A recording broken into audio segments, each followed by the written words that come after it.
안녕하세요. 자연풍수가 정환수입니다. 사나이 뜬다 네 번째 시간입니다.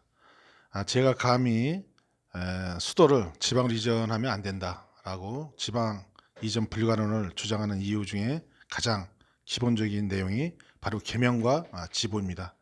계면은 생기가 있는 염려를 좌우하는 내용이고, 지보는 생기터의 크기가 얼마나 큰가 크기를 결정하는 그런 단어입니다. 그래서 계면의 조건을 보면 바로 생기 조건이 바로 계면의 조건인데, 용이 팔다리가 사람이 팔다리 나오는 것처럼 갈라져야 되고, 호흡하고 주의 모든 산들이 혀를 안아주고 바라보고 기가 새지 않도록 관세되어 있는 그런 모양을 우리가 생기터라고 하고 계면되었다고 얘기를 합니다. 그럼 오른쪽에 보시는 그림처럼 모든 산맥이 내려오면서 갈라집니다. 갈라지면서 계속 가지치기를 하고 있고, 그리고 혈에 내려와서는 바로 좌청룡 우백호가 대청으로 갈라지게 됩니다. 그리고 내 사진사 중에 하나인 내 백호, 내 청룡이 이렇게 대청으로 갈라져서 혈을 감싸줘야 됩니다. 그래서 큰 길지를 보면 이렇게 그림처럼 계속 갈라지면서 내려옵니다. 사람의 관상도 보면 눈썹, 코, 또 범령 이런 것이 갈라지는 이유가 바로 땀이 흘렸을 때, 빗물을 맞았을 때 태양의 눈이 가려지거나 아니면 그쪽에 물이 침입하지 못하도록 이렇게 눈썹이 갈라지고, 코를 중심으로 해서 양쪽으로 물이 갈라서 내려와서 혈처인 바로 인중을 피해서가 되도록 사람의 구조를 이렇게 되어 있습니다. 모든 땅과 사람이 모두 같은 이치입니다. 그래서 보면 갈라졌는데 어떻게 갈라졌느냐 하는 것을 내용을 볼 때 오동지라고 하는데, 보통 이 산세가 오동지처럼 생겨서 길지가 크다 이렇게 얘기하는 부분은 바로 맨 왼쪽에 있는 그림처럼 대칭으로 갈라지는 경우입니다. 그리고 그 가운데 있는 것처럼 비대칭으로 안아주지 않고 밖으로 흩어져 있는 모든 산들은 우리가 불계면되었다 얘기를 합니다.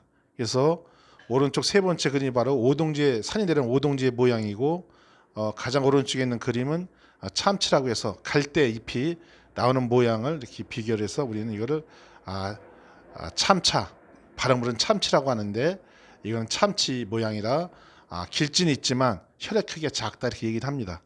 그 왼쪽 아래에 있는 그림은 길이 세 개, 바로 산이 내려오면서 주름진 것처럼 계속 주름이 생기게 되면 음체가 가지고 있는 탈사를 하게 됩니다. 살이, 음체에 살이 빠지면서 혈을 만들게 됩니다. 그 두 번째는 호흡을 하는 것인데, 호흡은 바로 앞에서 말씀드린 것처럼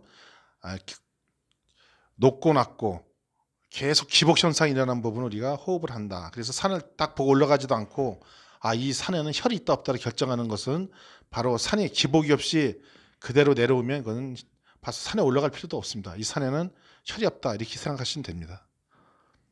그래서 이렇게 보시면 앞에 저번 세 번째 강의에서도 보셨지만 이렇게 오목하고 볼록한 것이 계속 반복돼서 내려오면 이 용은 호흡을 하는 산이다, 생기가 있다 이렇게 얘기를 합니다.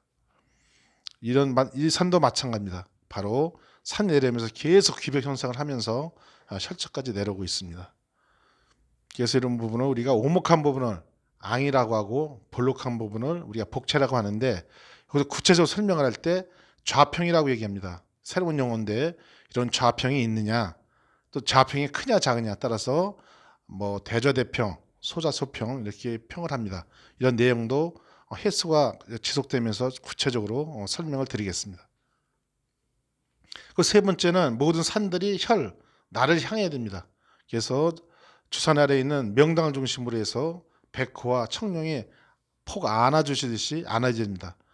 향이 되게 풍수에 70, 80%는 향입니다. 아무리 자리가 좋아도 향이 되지 않고 배신하게 되면 겉으로는 충성한 것 같지만 결국은 배신을 받게 되는 그런 현상들이 사람에게서 일어나게 되는 것. 그래서 항상 향을 중심으로 주위의 형상이 어떤지 우선을 보는 것이 향입니다.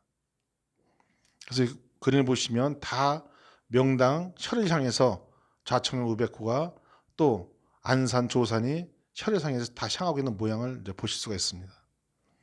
마찬가지 그림입니다. 그런데 이 좌측면 우베크를 볼 때 혈처가 있는 부분을 끝까지 찾아서 봐야 되는데 혈을 중심으로 쌓는 듯 하다가 바로 돌아서는 이런 산의 모양이 있습니다.